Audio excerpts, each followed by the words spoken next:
Hmm. So, welcome to the Liberation Hour. I kind of sort of like that one. Maybe that's the name we would adopt. Welcome to the Liberation Hour because, truth be said, the thematic preoccupation of this gathering is always to find ways to liberate ourselves. So I don't think it's too far off the bat if I say, welcome to the Liberation Assembly and the Liberation Hour. I'll call it an hour because I rarely ever stay beyond an hour anyway. I even try as much as possible to keep it shorter than that in most cases. Bye. Welcome to these weeks. Don't worry, you haven't you noticed that me too are becoming so cocky. That's who's that now? That you can hear me. I know you can hear me. Now I'm getting used to all the things I'm having to broadcast to it. I can tell from something on my screen that is all blue that you can hear me. So now I'm getting the hang of it bit by bit. So welcome and good morning, everybody. Um, I deliberately cut out this section, this 15 minutes before the hour, as a way to help myself settle into the subject for the week. And also because I know that there are things that will be unrelated to the subject that I really want us to discuss. And that is how come we evolved the section that we call the week that was. So welcome to the week that was. Very early in the week that was, I believe it was on Monday, I saw news item. It was actually a video released by the family of the math teacher who was brutally murdered by the terrorists in Oyo State. Um, and one of the things that struck me about this video, the family came out to announce that they rejected 2 bags of rice and 500,000 that was sent to them by one of, let me just keep the name because this is not about persons, but let me just say one of the beneficiaries of power sent the family 500,000 and 2 bags of rice. And I must say that I am proud of that family. They responded like any Omo true Omo Yoruba would do. They rejected this gift and insisted that the only thing they really require of government was the return of the dead body of their family member and the return of those who had been kept in captivity. This is a window. The way those in power in Nigeria imagines that rice solves every problem and that even a token amount of money is sufficient to assuage every pain. I remember the lady in Ojota, I think it was sometime in the lead up to NSAS, who was killed by a stray bullet. And the Lagos state government responded by renting a flat somewhere for the family and I think sending them some money. It's become a recurrent decimal that the Nigerian life is increasingly devalued and denominated in food, ephemeral things. It's just a window into the way Nigeria operates and the way it treats its victims, the relationship between unconscionable power and the victims of the Nigerian state. Just for you to have a window to perhaps better understand it. I must at this point be quick to make a shout out, salute some men who distinguished themselves during the course of that week. I speak, of course, of Davido, for instance, who took the plight of the captives to the world stage. I must applaud him. It would be very nice if all Nigerian creatives found some grace to remember those who have been victimized by the country that has equally enabled their own talents, perhaps by their experience.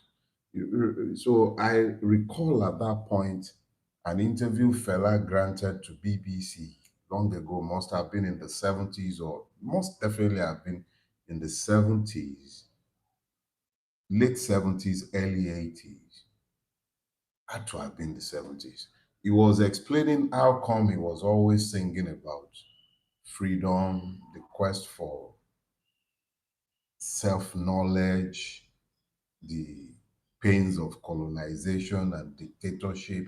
And he explained that it is the thematic preoccupation of the society in which the creative lives that should necessarily inform the thematic preoccupation of their creativity. He further explained that perhaps if he had been battered in Europe and growing up in Europe and his realities were European, which meant his consciousness was European, he would have been singing about love, heartbreak, beauty. But he's an African, and the reality of his existence demanded his thematic preoccupation with the struggle for freedom. I would commend this to other Nigerian creatives. Please deploy your God given creativity in conscientizing the people, awakening them to the need to demand better. I must also salute those who found the grace to take the protest to the street. I need not agree with them, but it is not in my character to prescribe how the oppressed may respond to his oppression. Every oppressed person is entitled to shape the narrative of his fight, his struggle against oppression as he sees fit. In this, I commend the Revolution Now movement, I commend the Rattles and VDM, I commend each and every person, Mama P, Peter Aka, Justice Crack, everybody who has lent themselves to demanding a better Nigeria, especially as we lied to ourselves that we were celebrating Democracy Day. I am under an obligation not only to acknowledge you, but to salute you. Well done. You see, this becomes particularly important to me because during the course of that week, I received a call from a friend who is in government. You must understand that I have friends across all channels. These are people I grew up with. So one of them called me and he was looking to deride the struggle of those who took to the streets at various levels in Abuja and in Lagos. Because everybody is aware that I've always maintained that the day I take to the streets is the day that I have decided I am prepared for a revolution. But that would be because you are prepared.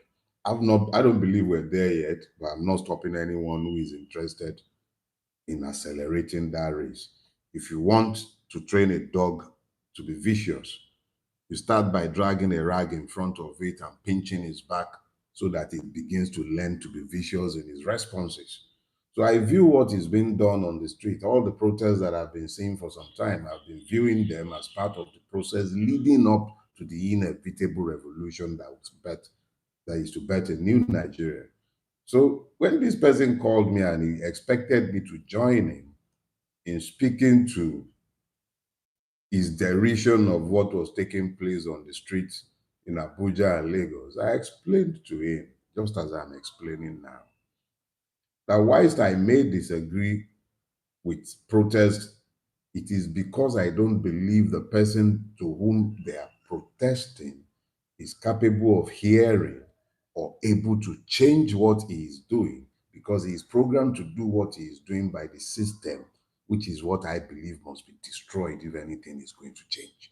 So, whilst I do not have any problem with anyone protesting, I do not necessarily join because I am not convinced that the people to whom the protest is directed are capable of changing themselves because the system is what has conditioned them to act in the manner in which they act.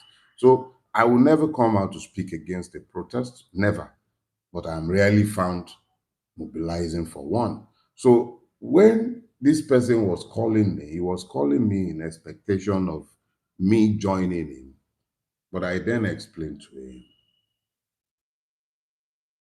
everything that is done in pursuit of freedom weakens the chain of oppression. I may not agree with the methodology, but the strategic objectives are exactly the same. So, for those of you who found the grace to protest during the course of the week, salute. Well done. So, during the course of that week, there was also this debate about terrorists on TikTok doing giveaway, the attendant shamelessness of the Nigerians who were busy asking for money to be sent to them.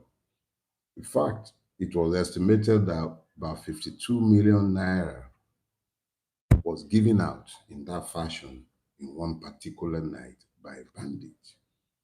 Now, when Nigerians tell these stories, we tell these stories as titillation to to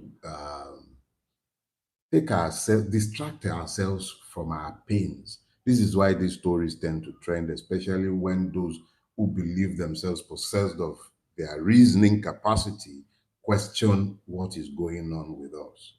You see, when these things happen, you miss the point. When you see these madness, these insanities, what you actually ought to do is use them as windows to gain an understanding of the inner workings of the country that we have built. If I went out there and bought myself a phone, a burner phone, complete burner, not registered in my name, and there are several that are purchasable on the streets of Lagos. If I were to purchase one, and after purchasing one, I put out a tweet that is deemed libelous of Tinubu's wife or one of his children. If I did that, tweeting anonymously with a fake account, the Nigerian intelligence agencies, the law enforcement from police to the DSS to the EFCC to the DMI, every paramilitary organization in Nigeria will be looking for me and they will find me in record time. But bandits were live on TikTok. The Nigerian state could not find them. They were giving money away, not cash, transferring money. Nobody has found any on them. In actual fact, the persons we are blaming for taking the monies, the victims who in self-denigration begin to beg the bandits who they've seen on TV, torturing, dehumanizing, murdering fellow victims like themselves. They now behave as fowls, chicken, poultry. You slaughter one, you pour the entrails on the floor, and the chicken will feed on the entrails of fellow chicken and go about clocking happily like nothing has happened. That is the extent of stupefaction that has been placed on the Nigerian. A disconnect, inability to tell that these are actually us. Oh well. Katsina State. Oh no, it wasn't. It's not even Katsina. I think it's Boronu now. Yes, Zulum decided that 720 terrorists are sworn by the Quran and they are being reintegrated into society. Yeah. But that same week, a general who used to speak on behalf of the Nigerian military, telling us how the bandits are our brothers, he was killed. But of course, the Katsina state government didn't say he was killed. He died of natural causes, according to the Katsina state government. You see, he had IBP and diabetes. And whilst he was having this holiday with our brothers, who are not terrorists, he died from natural causes. You understand? That is the country we have built. Since all of us are now crazy. So General Abe Abubakar, Inna lie, may God rest your soul. That is Nigeria in the week that was. Good morning, everybody. It's 10 o'clock now. So, in actual fact, it's 10:01. I overspilled apparently. So, I'm sorry I kept you guys waiting, especially if you are just joining us. Welcome to the Liberation Assembly. This morning, I picked up for myself the subject, the Shadow Republic of Nigeria. When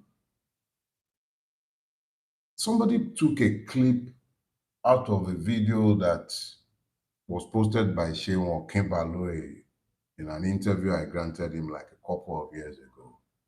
And in that particular portion, I was bemoaning the decadence that has eaten into our society, the putrefaction of the society, and how we are all somewhat to blame for what has happened to us. But more importantly, the person brought out the part where I spoke of a time when the EFCC had me convicted in Justice Dada's court. And in that court, a couple had been tried almost every time I was in court. These two were also in court. And I told their story in that interview, how they were convicted and sent to prison. And the more I pondered everything that was going on around me, reading the terrorists in Oyo State, it's just tip of the iceberg. All through that week, I was inundated with videos that somehow escaped my social media filter. I was seeing Nigerians in different state of captivities with Fulani terrorists in different parts of Nigeria. I was reading stories of how the youth in a part of Abia State ensured that the terrorists who had captured um, a couple of ladies in a community were captured as well. I was everything in the in blogosphere. Every news was dominated by the realities of the collapse of the state.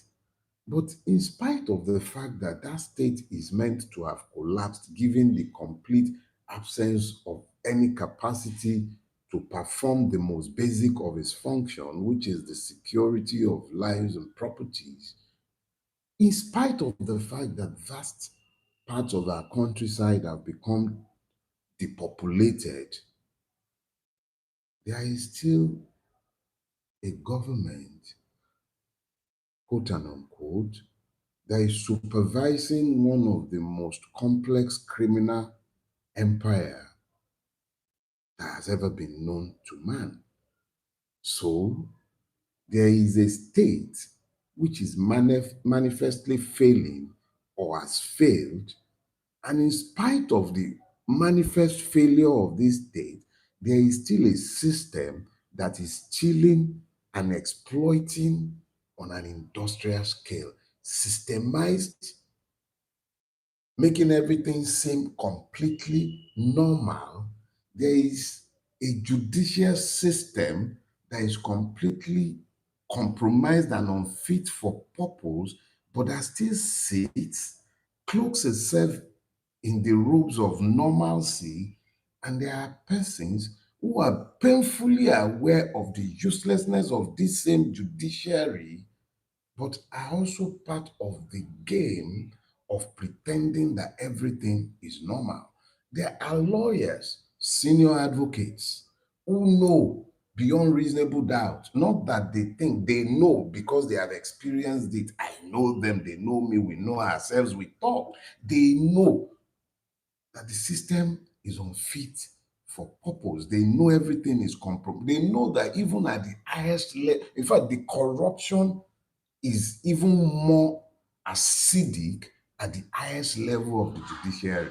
They know this, and everybody is just continuing like everything is normal. And this abnormal society, where we have normalized insanity, is proceeding as though everything is normal.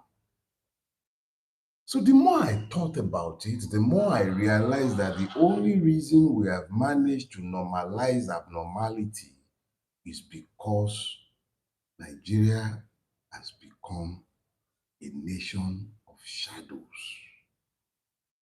The reality is that when a country's constitutional institutions have been hollowed out, captured, and replaced by a parallel governance system that mimics a legitimate and lawful governance system, where prebendalism, a word coined for us, where people rule for the benefit of themselves and their own, when prebendalism has become obsolete, the state becomes a shadow republic. And that is what Nigeria has become. There are 5 conditions that must exist before you can speak about a shadow republic. The first of those conditions is the loss of the monopoly of violence and the complete failure of the state to protect. That is the first symptom of the shadow republic. The state loses the monopoly of violence. It is not the only bearer of weapons, and it is not the one able to control the other parties bearing the weapons at all times. When the loss of the monopoly of violence gets to the point where non-state actors that are tolerated by the state begins to act as the state. And I'll show you multiple examples of this across the length and breadth of Nigeria. If you go to the Niger Delta, you will find licensed impunity. The Tantetas of this world, the Asari Dokubo of this world, the many warlords of the Niger Delta who have become licensed by the state, who bear arms licensed by the state in opaque arrangements, such as the one alluded to by Asari Dokubo when he spoke to the fact that he might very well be the one who was behind the unnamed gunmen, unknown gunmen in the East. He spoke to this from the council chamber of the Nigerian state. The Nigerian state has a navy, but Tanteta is the one providing security in our waterways at the cost of billions. These were warlords. And if you thought that's fine, let me remind you, read the history of the emergence of Boko Haram, and you would understand very clearly the beginning of the madness that has overtaken Nigeria in the form of Islamist madness. Read the history of the emergence of militant Islam in the lead up to the 2003 election, when Yerima and other northern governors began to weaponize Islam in response to Obasanjo's madness. The reality that we find ourselves grappling with is that the Nigerian state is no longer the one who has a monopoly of violence over the Nigerian state. That is the reality. That is the first condition. The second condition is when you have a dual economy within the same space. When the informal economy become even larger than the formal economy. Look, it is normal in every country that you have the informal sector, which transacts largely in cash, which is outside the formal sector, small artisans, little businessmen, small businesses here and there, largely informal, uncaptured by the state. But when you have an informal sector, such as the one we have in Nigeria, that rivals the public sector or even overshadows it, that is the beginning of the madness, where you have a duality of system and the state steals declared resources and looks the other way when the licensed thieves are also taken. Look again to the Niger Delta. How much oil is produced? How much oil is declared? How much oil is stolen? We're not talking about oil stolen in jerry cans. We're not talking about that. We're talking about oil stolen in tankers. Oil tankers are not small vessels, and there are only limited numbers of them in the world. Anyone who has access to shipping news can tell you where all the tankers in the world are at any point in time, unless when they're turning off their transponders when they are trying to beat sanctions. But this is Nigeria. We have only so many navigable channels. And these tankers come into our water. Extensive infrastructures are built right next to government-owned infrastructure, sometimes layered over government infrastructure. And we pretend as though we're talking about crude stolen in jerry can. No. Even veritable members of the Nigerian reading class have come forth to lament the amount of crude that is being stolen in Nigeria. And if we're done talking about crude, let's travel down to Zamfara. Zamfara and the Northwest probably have some of the most extensive gold fields in the world. But these have been completely privatized. It didn't start today. It's always been there. In the days of the military, there were multiple construction companies, quote and unquote, that were actually mining companies. They never declared this wealth because it came after the Uibo had left and it wasn't something that could be color bid for everybody, so they color bid it for themselves. It's happened all over Nigeria, and what is happening now is that in reality, the violence you see across vast parts, particularly of the Northwest, is because of minerals, gold, solid minerals that are not being harvested and harnessed to the benefit of the people, but have become drivers of insecurity. I've had stories told to me by persons with mining licenses that the only way they could possibly do anything with their leases is if they get into bed with terrorists to drive the indigenes of the land. I was reading a story in the past week of a guy in Kano who used to trade forex and then moved up a notch, became a multi-billionaire, and nobody seemed to know exactly what this guy was doing until he was recently arrested. He became a gold trader, moving gold to Dubai constantly. Billions in gold found on him. The point is this: we've become a shadow republic. There are two layers to the economy, the one captured by the data and the one tolerated in the shadows. They look the other way because as they're stealing their own, they're licensing others to steal theirs as well. The third factor that must exist before you begin to talk about a shadow republic is that the de facto sovereignty is different from the de jure authority. De facto sovereignty is talking about the capacity to exercise the power. You can be in office and not be in power. Since 2007, every governor of Lagos State had been in office. They've never been in power. The man in power remained till date, Bola Ahmed Tinubu. So the de facto sovereignty of Lagos State resides in one man, where the de jure authority of the state had resided in persons who had been placeholders in office. And by the way, we talk about Lagos State, but that has been the reality across the length and breadth of Nigeria. Shadow Republic. Everything is opaque. Everything.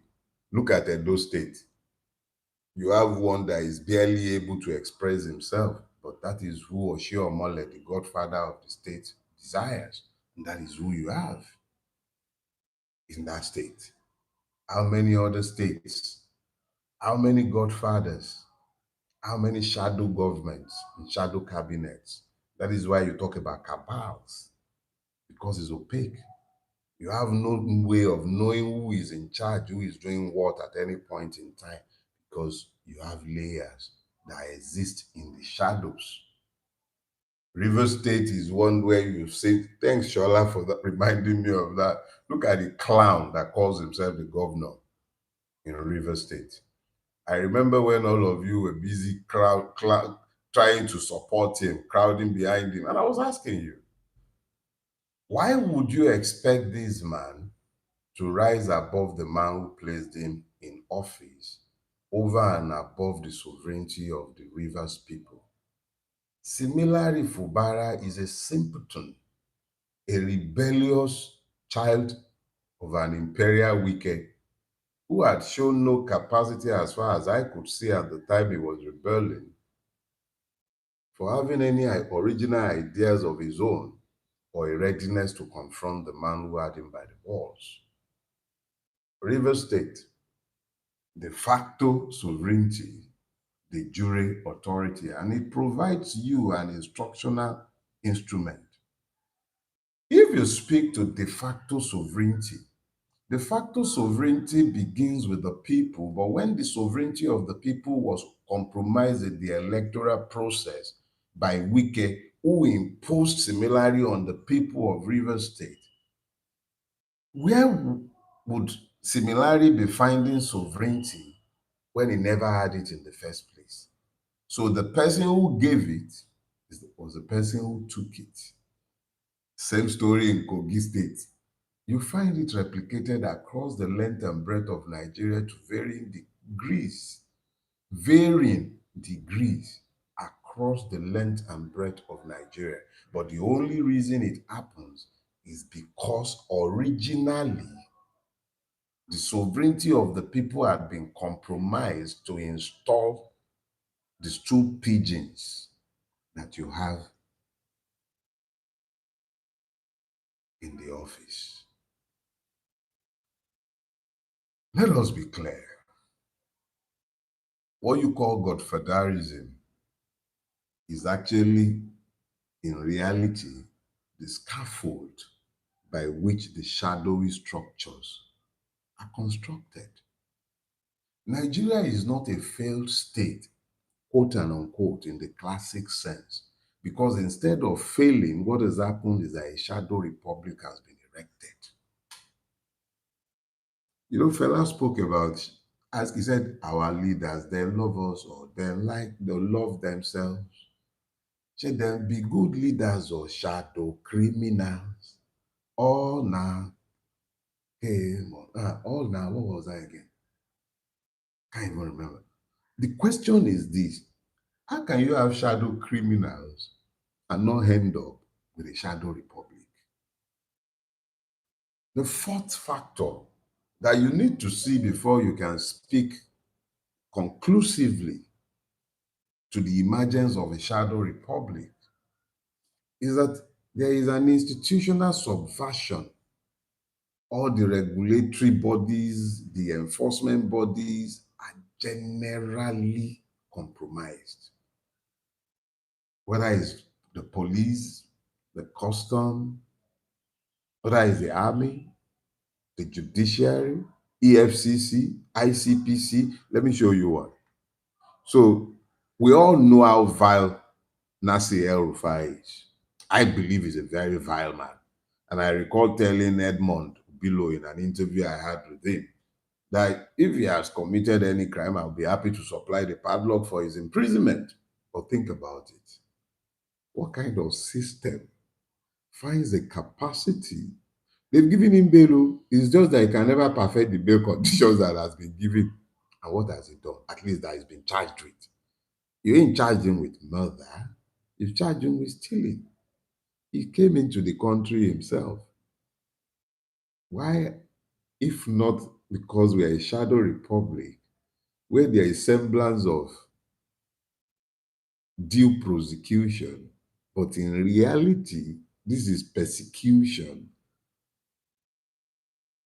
What is it that El-Rufai has done that Yeye Bello did not do? Yeye Bello paid school fees in advance.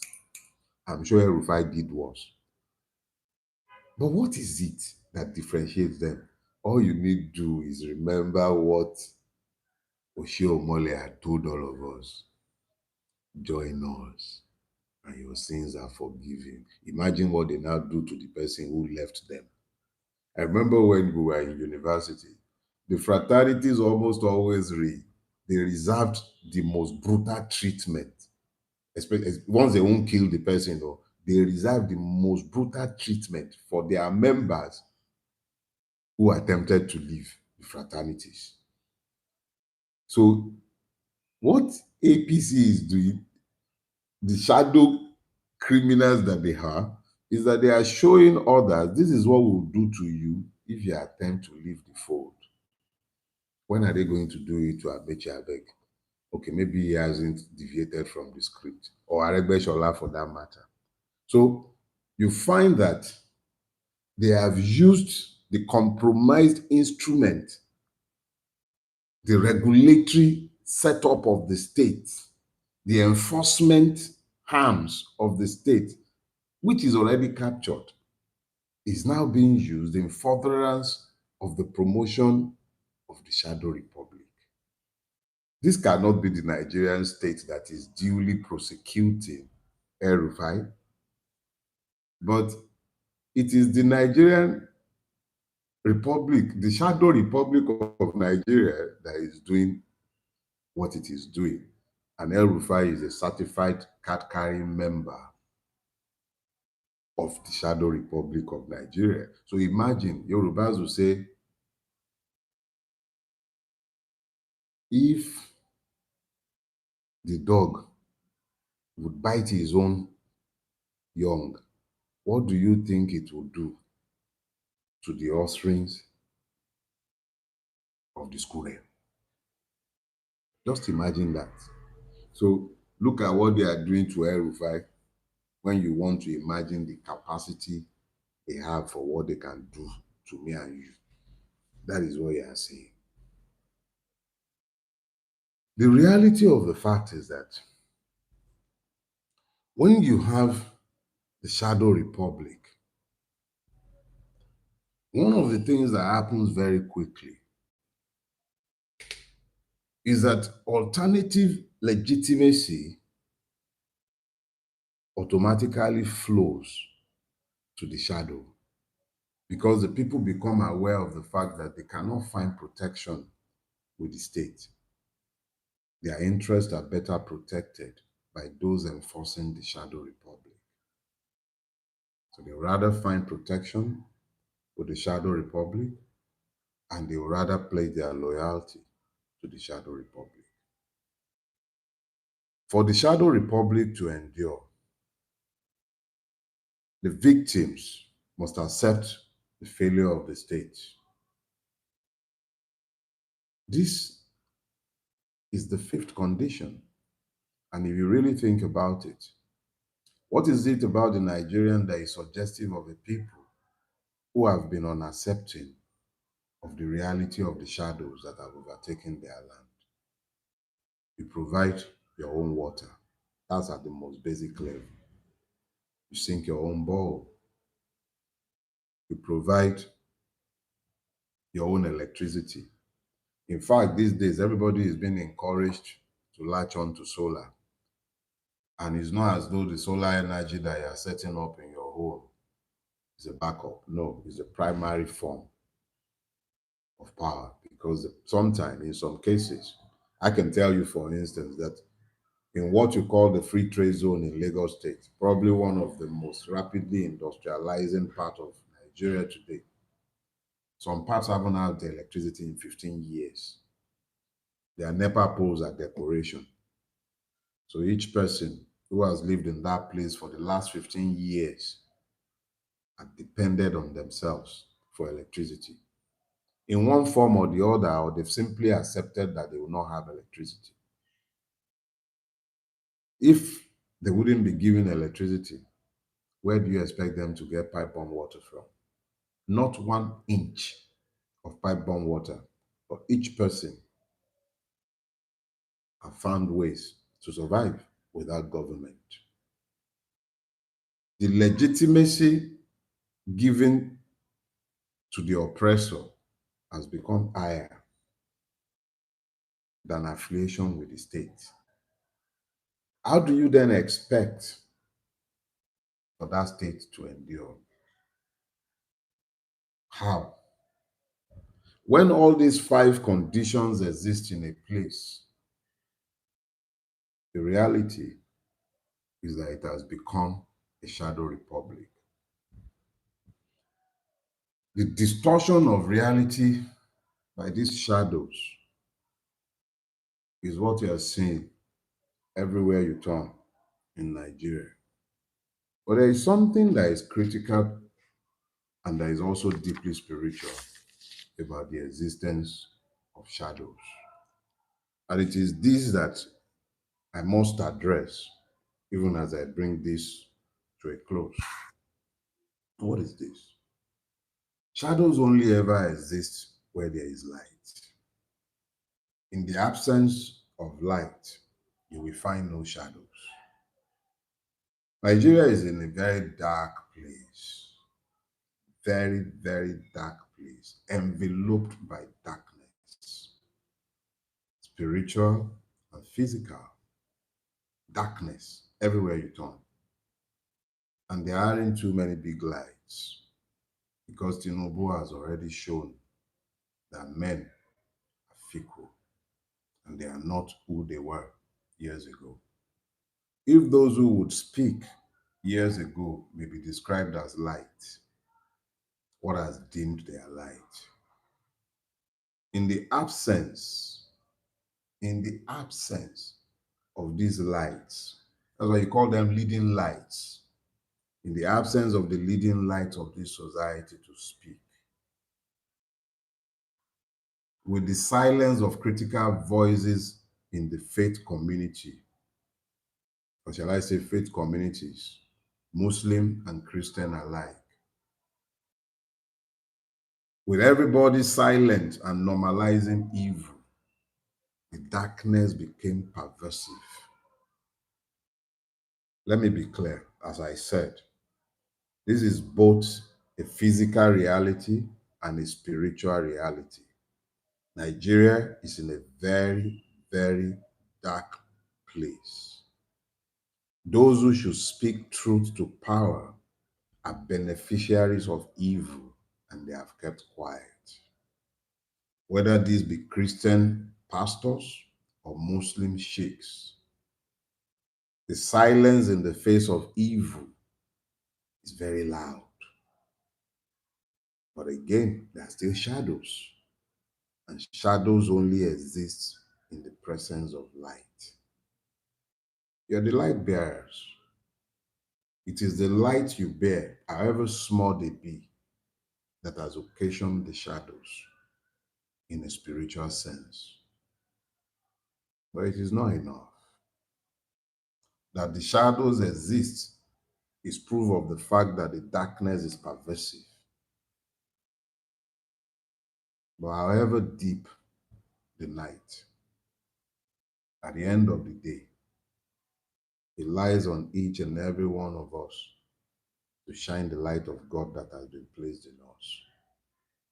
Whether you're a Muslim or a Christian, however you find the grace to worship God or do not, the reality is that where Nigeria is today, and I gave you the five conditions and the bare repetition, and I'll repeat them just in summary. When the state has lost the monopoly of violence and can no longer guarantee the lives and properties of the people, when there is a dual economy where the informal dark economy is almost as large, if not larger than the formal sector, where de facto sovereignty is different from de jure authority. Governor dey office, Godfather dey power. Where the systems have been subverted, where alternative legitimacy and social safety nets resides in the hands of shadows, a state has become a shadow republic. Nigeria is already a shadow republic, but I have explained multiple times, I do not gather us together so that we may lament. Mm-mm-mm-mm-mm. Shadow republics exist where people have accepted. And that was the last condition. When the republic itself, the state, when the victims become accepting of the shadows, the system is lost. The people are lost. But I have also told you over the course of the weeks and months that a duty exists in the conscious. A duty exists in the conscious to be frontal, very, very frontal in exercising the duty to rebel and also exercising the duty, the responsibility to reconstitute. The time is coming. We are almost there. We are almost there. The time is coming when all of us will decide that enough is enough. I don't believe we're there yet. I think you still need to purge yourselves a little longer. But please join our community. Let's have your thoughts on the different issues that we've raised. We continue working to make the platform more interactive and to get it better administered. We have only Ini carrying it on our back right now, but we'll get it better. I posted access to it last week so that you may all know that beyond talking, we're moving. So I'll put out the link again sometime today after speaking with Ini to have clarity on the way forward. I'll put out something so that we will all know that we may join up again. As I said, starting out, my intention is to never spend more than an hour with you. There is a lot to say, but it's also not the time to say some of those things. This election that you are all feverish about has to end before you hear some things that have to be said. I'll keep my peace for now and allow you to enjoy the pleasures of the many seasons that are to come. Keep the people in Orire in your prayers. Every time I hear the sound of rain, I am forced to remember the children in captivity in the forests. When I see the madness that is passing for election campaign, the complete lack of responsibility by those who should take responsibility, the disconnect by the victims who seem unaware of the fact that those who are in the forest are no different from them. The feeling like I'm in a poultry where the butchers are throwing the entrails for the victims to eat becomes overpowering. But I beg all of you, retain your humanity. Please remember these children in your prayers. That's all we are left with. We don't have a state that functions any longer. You live in the shadow republic of Nigeria, and you remain in the shadows until me and you says that enough is enough. I hope we're getting there, getting closer. Enjoy the rest of your week, and God bless you.